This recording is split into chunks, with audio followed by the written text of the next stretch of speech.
What's going on, everyone? So, DeAndre Ayton, right? Huge acquisition for the Lakers.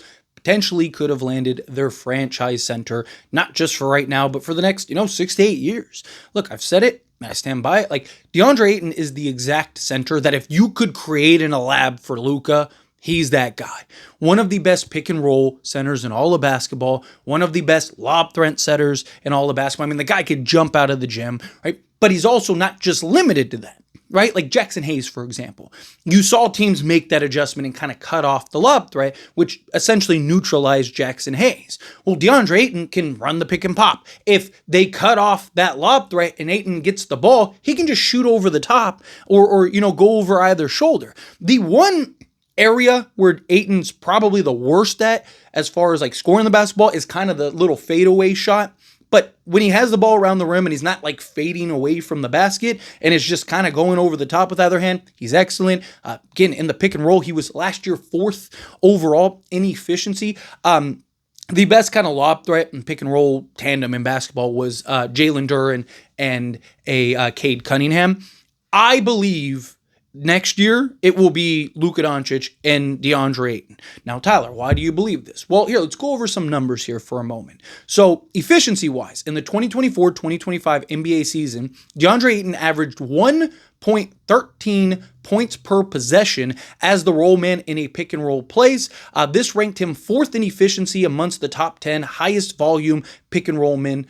So, again, he was a guy that was 4th in efficiency among the top 10 roll men in all of basketball, and that was without Luka Doncic, right? Imagine being slotted alongside Luka, who, by the way, his favorite target is that lob threat, the pick and roll, because the way in which Luka likes to play is to operate and create that collapse on the inside, right? He wants to create the dribble penetration, get into the teeth of the defense, and then based on how the defense reacts, dictates what Luka does, right? Well, usually teams will, because it's Luka, if you don't collapse, then he's just shooting over the top or he's isolating, his victim and just, slicing and dicing, right? But if they do collapse, right, now you got the lob threat and Ayton. Well, what teams will do is they'll kind of have that, they'll collapse, but they'll have that guy sag back so that way, he can't throw the lob threat. Well, again, he can have that. If that guy sags back, well, then it's easy, just dump into Ayton on the elbow, and he's just shooting over the top, right? So then it's like, okay, now pick your poison. Now that guy's either got to come out or Luka just stops on a dime and shoots over the top. It puts the Lakers in such an advantage situation with a guy like a DeAndre Ayton. Not just that, but him as the screen setter. He's not a great screen setter, right? He doesn't set really hard physical screens, but what he is really good at, and arguably the best in all of basketball at, as far as the center position goes, is getting from point A to point B. He's a guy that'll set the screen and slip, and he is so quick, so athletic, he's gone to the basket before teams can even react, right? So again, advantage plays for the Lakers. Now, obviously there's concerns and questions about Ayton, right? It's the kind of perception of Ayton is he's lazy, no motor, right? Like he kind of gets in his own head and can't get out of his own way type thing, right? The antics, showing up late to rehab and practices and, team planes and all this stuff and not really being committed, right? And a lot of that was in Portland. And there is this sense like, how badly did he want to be in Portland, right? He went from Phoenix, where he was contending for championships, to one of the worst teams every year in all of basketball. I mean, DeAndre Ayton said himself, dude, I finally get to contend for a championship again, right? Like, you don't think that's an incentive? Not just that, like, I'm not worried about Ayton this year. I think we're going to see Ayton to a level in which we've never seen. There is still the best version of Ayton that we haven't seen. For a guy that is lazy, no motor, all that stuff, the guy for his career is still a 15-10 guy on 50% shooting. And, as far as, kind of the peak of him alongside like Chris Paul, because that's when he has best years, the guy was an 18-10 guy with no motor, no nothing, and he averaged 22 against the Lakers in that playoff run, right? The guy is more than capable of being one of the best, if not the best centers in all of basketball. I mean, not Jokic will be the best, but, in that rank, like, what is Joel Embiid going to be, right? Like, where does he fall in rank? Right now, again, when he's healthy and he's Joel Embiid, he's one of the top, right? Anthony Davis, again, one of the top, right? Giannis is more of a power forward. Even AD now is kind of more powerful. I'm talking about just like pure centers, right? Who's going to play the center position next year? I'm not saying Ayton will be, but outside of Jokic, I wouldn't be shocked if Ayton is up there. If he's top 3 even. Because again, he's going to have a guy like Luka Doncic that's going to set him up. But it's really up to Ayton to buy in and play the role and play the part. If he's coming in, with these grandeurs of like, I'm the guy and whatnot, which I don't believe he will because there's Luka and LeBron James. If he plays and understands like, dude, I'm going to get to eat in ways that I've never eaten. I'm going to get an opportunity here in ways that I've never had the opportunity, right? I need to buy in. I'm not worried about this year. I'm worried about the long term, right? Like this year, I could see Ayton. Sky's the limit.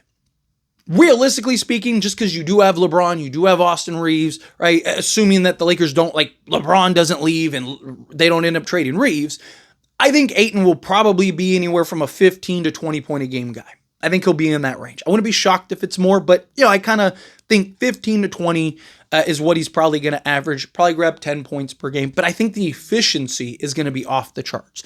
I think his impact and the way that he operates for the team is going to be off the charts.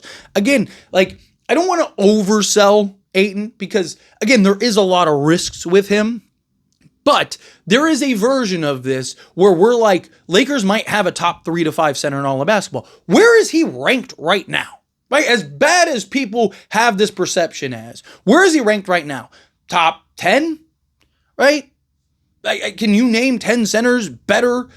Honestly better. You can make an argument for guys like Şengün and stuff like that. Right? But again, I'm talking about where does Ayton rank amongst centers?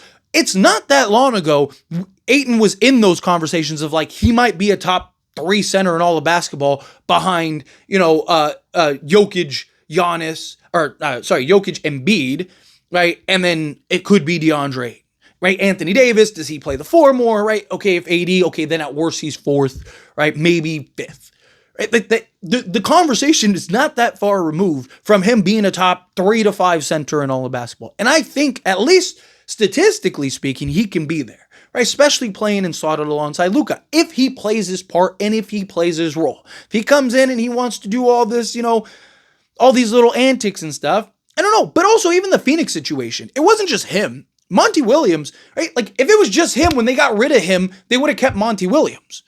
No, it's because Monty Williams, instead of trying to connect and relate and it's one thing to be a hard-nosed coach and stuff like that. Monty Williams had issues with other players, right? Because he wanted to fight more than he wanted to coach, right?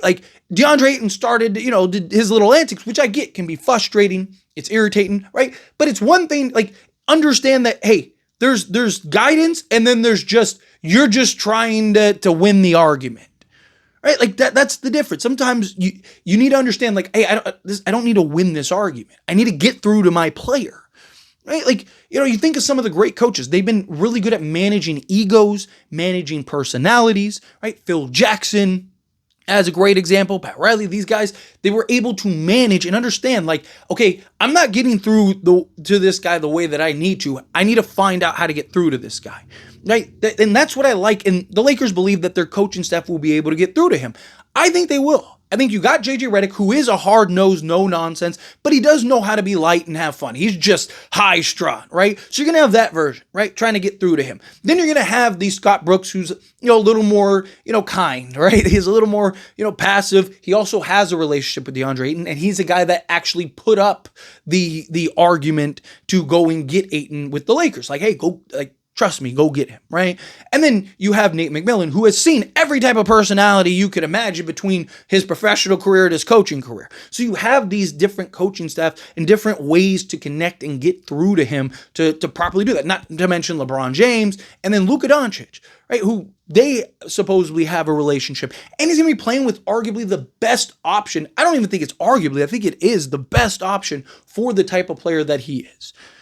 And, oh yeah, by the way, if he doesn't, he could be, I don't think he's going to be out of the league. He's too good, but the days of him getting paid and being, one of the top centers in the league is probably gone.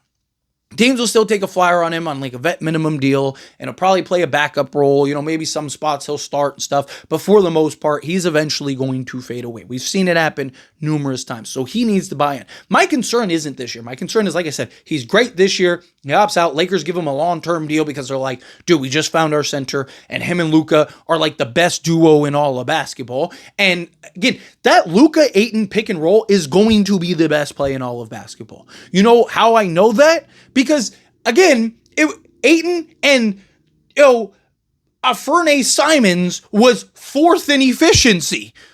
You don't think Luka is going to make him number one in efficiency? Right? Of course he is. So, I mean, again, like, that play is probably going to be the best play in all of basketball.